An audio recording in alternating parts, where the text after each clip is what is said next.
Hi, welcome to Anaprime Recap. You are studying peacefully in the classroom, and when you look out the window, you see a monster with several legs that runs towards you. What would you do? We continue our journey through the Blood Sea anime, episodes 7, 8 and 9. After the last terrifying events experienced by Saya and after seeing the death of her friends without being able to save them, our friend begins to question her ability to protect humanity from the Furukimonos, these demonic creatures that feed on humans. That night, the girl wakes up in the middle of the night and can't go back to sleep. She walks out of the temple, where she finds the dog that had spoken to her the day before. At that moment, Saya has confirmation that that voice really belonged to the dog, with whom she had already bumped into several times. She wonders if that creature is a Furukimono, but the girl doesn't feel any evil coming from him. The animal reveals that it is after Saya to fulfill the wish of someone who came to him. However, to Saya's sadness, he couldn't tell what the request was or even who the person was. The girl changes the subject and reveals that despite knowing she made the promise to protect humanity from the Furukimonos, she doesn't remember to whom she made that promise to.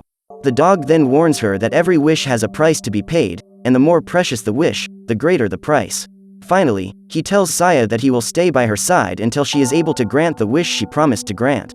After hearing this, the girl wakes up in her room. It's morning and she wonders if it was all a dream. After finishing some temple chores along with her father, Saya goes to school. It's still early, but the girl wants to get out of the house as soon as possible so she can find out if there are any monsters in town.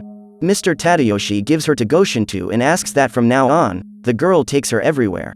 Saya takes her sword and, after having breakfast in Fumito's cafeteria, she walks through the city streets, looking for something strange. As she didn't find anything unusual, she heads towards the school. And when she gets there, her teacher informs her that there will be no class that day and asks the girl to return home. Curiously, Sensei recalls the horror story she had told a few days ago. She even says that this could be the cause of all the disappearances that are happening in the city.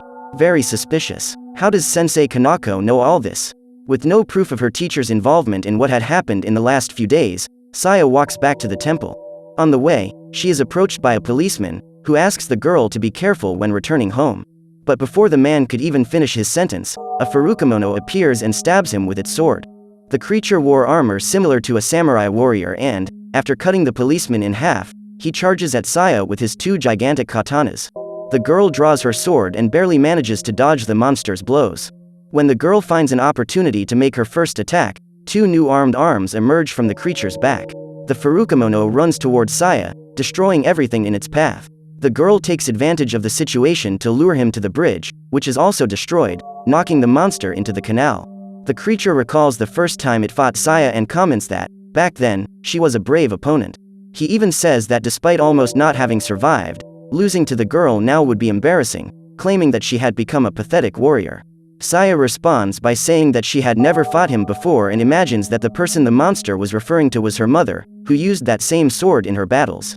The creature mocks the girl and asks if that's what her father had told her and even says that Saya is a fool for believing his stories. Two more pairs of arms appear in the monster and the fight continues. Saya says he is lying to confuse her and Furukimono counters, affirming that humans are liars and insist on violating the contract. Stunned, the girl tries to evade the attacks, but is hit and can barely stand. The monster says that after killing Saya, it will go after Tadayoshi. When she realizes her father's life is in danger, her eyes transform and the bloodthirsty warrior resurfaces. As the monster prepares to launch its final attack, Saya, in a single blow, manages to kill it. Before dying, Furukimono asks the girl to ask Tadayoshi who she really is.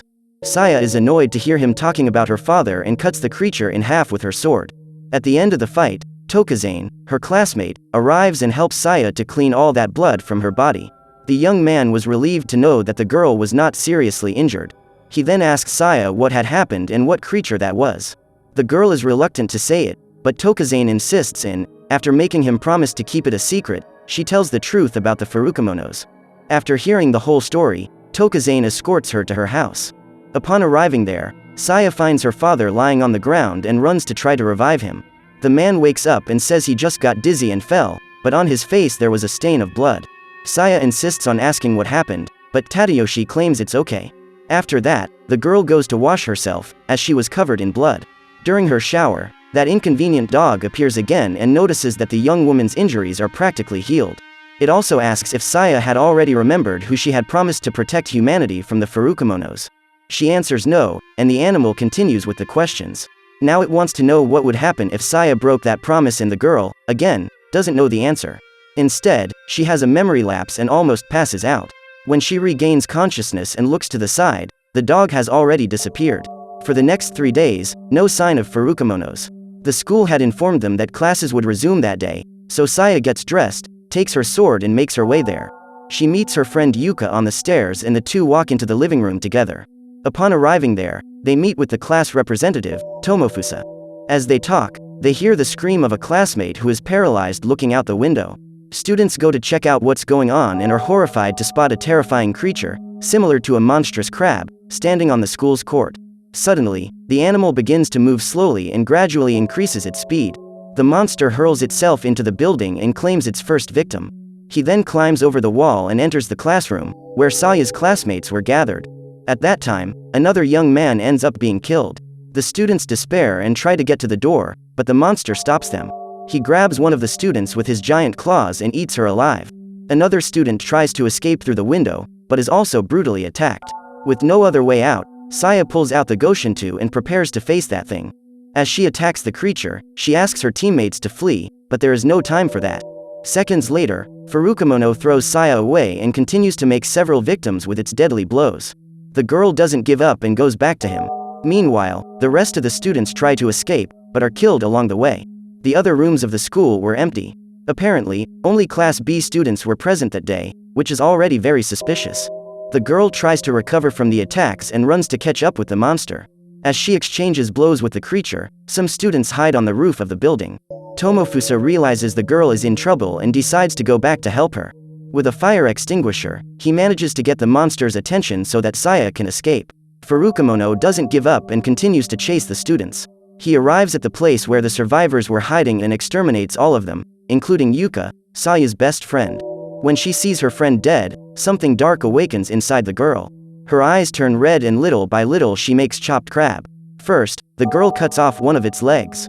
Then she cuts that disgusting tongue in half. She then cuts off all of the monster's paws and finishes with a fatal blow to its head. Even after the creature was all torn apart, Saya continued to cut that thing into pieces.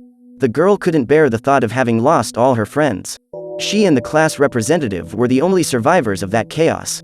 While leaving that place, they find teacher Kanako. Saya passes out and wakes up in her house in the middle of the night. She goes outside and finds the mysterious dog. The girl hugs him and cries in despair. Minutes later, Tokazane appears.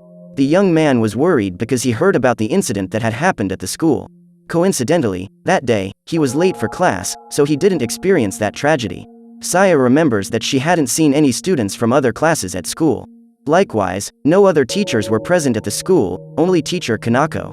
She asks Tokazane how long they've known each other. The girl was visibly confused, as if part of her past had been erased from her memory. Her father arrives soon after and asks who that young man is. Tokazane introduces himself and Mr. Tadayoshi asks him to leave. Saya then begins to question her father about her past. She says she doesn't even remember her mother's name.